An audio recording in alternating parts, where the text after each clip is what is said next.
Fala meu povo, estamos começando mais um vídeo. Dessa vez nós vamos falar sobre Guerra Fria.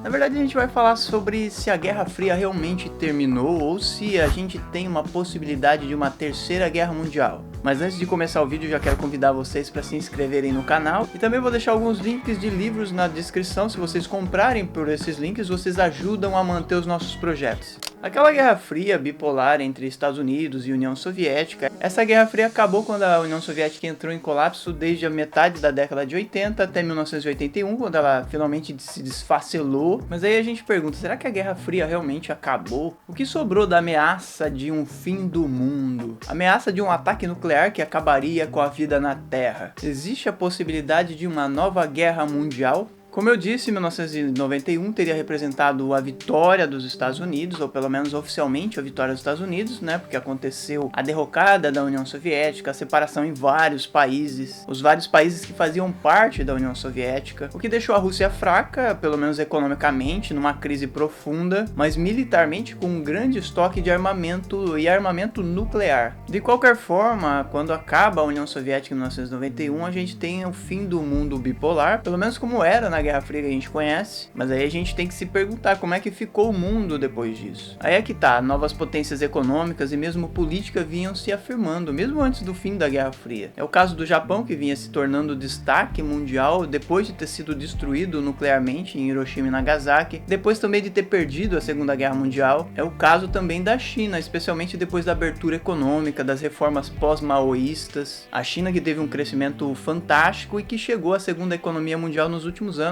Com o PIB em 2020 de mais de 14 trilhões de dólares, a China já ameaça os Estados Unidos, inclusive de se tornar a primeira potência mundial, pelo menos no aspecto econômico. Os Estados Unidos, que teve um PIB de mais de 20 trilhões de dólares em 2020, já se sente muito ameaçado. Além disso, depois da Segunda Guerra Mundial, a gente já tem a disseminação da tecnologia nuclear. Países que durante a Segunda Guerra Mundial não tinham essa tecnologia, os Estados Unidos dominou ela primeiro, vão surgindo, vão ganhando importância, vão instalando em vários pontos do mundo, por exemplo, usinas nucleares. Mas esses países também vão desenvolvendo armas nucleares. Produção de armas nucleares que ao longo do século XX, da segunda metade do século XX, já não ficaria mais restrita à União Soviética e aos Estados Unidos. Outros países vão desenvolvendo as suas bombas ou a capacidade de produzir essas bombas. Alguns deles velhas potências como a Inglaterra, a França, mas também novas potências como a China e até mesmo países de pouca expressão como o Irã, a Coreia do Norte. Outros países que se tornaram potências de peso como o Japão desenvolveram tecnologia nuclear. Embora no caso o Japão ele não produz armas, aliás a produção de armas nucleares é proibida pela Constituição do Japão. E aí, em geral, se a gente basear a ameaça de uma nova guerra mundial, a ameaça de uma destruição universal, a partir da posse de armas nucleares ou da tecnologia para desenvolver armas nucleares, a gente vai ver que a Guerra Fria ou o mundo não parou em 1991. A possibilidade de uma guerra planetária não acabou com a vitória dos Estados Unidos em 1991.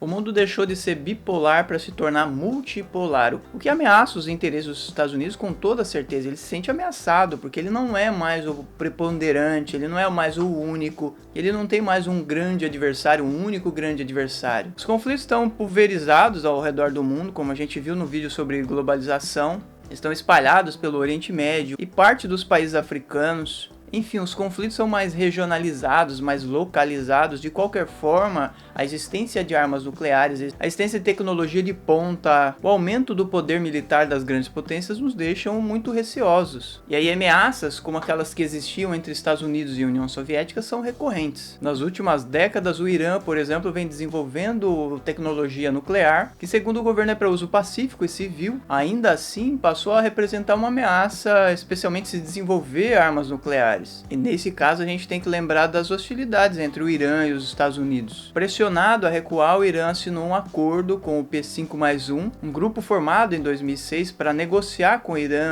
a redução da produção de tecnologia nuclear, para promover negociações sobre o programa nuclear do Irã. Isso parece estar surtindo efeito, mas não é uma garantia permanente. Outro caso é da Coreia do Norte, que vem desenvolvendo armas nucleares como resposta às ameaças que vêm sendo feitas contra o país, mas não só isso, evidentemente, né? E dessa forma a Coreia vem ameaçando os Estados Unidos nas últimas décadas, nos últimos anos. Para se ter uma ideia, em 2013 a Coreia abandonou o Tratado de Não Proliferação de Armas Nucleares, e desde então ela vem realizando diversos testes nucleares. O país vem promovendo diálogos com os Estados Unidos, mas o resultado não vem sendo muito prático. Kim Jong-un, o atual governante da Coreia do Norte, segue promovendo testes operacionais, demonstrações de força nuclear, assim como demonstrações de força de armas convencionais também. Agora, mais intensas e atuais parecem ser as ameaças entre a China e os Estados Unidos. A China é a segunda economia global e vem ameaçando a primeira posição dos Estados Unidos. E como já falamos, os Estados Unidos não desejam ver os seus interesses ameaçados, que gera instabilidade e ameaça dos dois lados. Tem gerado ações no campo da economia, com sanções, com guerras cambiais e tarifárias, entre outras jogadas das duas grandes potências. Mas além disso, as ameaças das duas grandes potências nos deixam muito preocupados, deixam o mundo muito preocupado, porque isso torna real ou potencial uma ameaça de uma guerra global, já que boa parte do mundo tem ligação ou com os Estados Unidos, ou com a China, ou com os dois. E isso tornaria a coisa ainda mais desastrosa, tendo em vista o poder militar, o poder bélico das duas grandes potências. Hoje a China tem 350 ogivas nucleares, o que parece não ser muito perto do que os Estados Unidos e a Rússia têm, respectivamente com 5.600 e a Rússia com mais de 6.000 ogivas ativas. Mas a força chinesa se potencializa se a gente olhar o país por dentro. Nos últimos anos, a China vem aumentando a sua produção de armas nucleares, tem desenvolvido, por exemplo, mísseis hipersônicos. Além disso, o país tem 2,3 milhões de soldados e um orçamento militar de 209 trilhões de dólares. Como fica claro, a ameaça de uma nova guerra mundial existe e ela sempre existirá. Guerras fazem parte da história humana, fazem parte do que é ser humano, é o desejo de se sobrepor, de impor força, o desejo de dominar povoa a cabeça de muita gente. Mas antes de nos desesperarmos, nós precisamos pensar se as grandes potências estão dispostas a destruir tudo que elas construíram, destruir a si mesmo e o mundo em que vivemos. Afinal de contas, com o poder militar, poder nuclear que elas detêm, elas destruiriam o mundo. Há quem diga ainda que a existência de armas nucleares na verdade promove a paz, ela ajuda a manter a paz no mundo. Por isso nós devemos nos manter otimistas o máximo que conseguirmos, de por exemplo a ONU conseguir fazer o papel dela finalmente, que as potências se entendam, que elas achem um caminho para evitar o pior, um caminho que levaria muito além dos conflitos regionais que a gente vê na TV e na internet o tempo todo. Enfim, que as grandes potências se entendam e que o mundo não chegue a uma nova hecatombe, como foi o caso da Primeira e da Segunda Guerra Mundial. O certo é que algum tipo de Guerra Fria continua assombrando muita gente.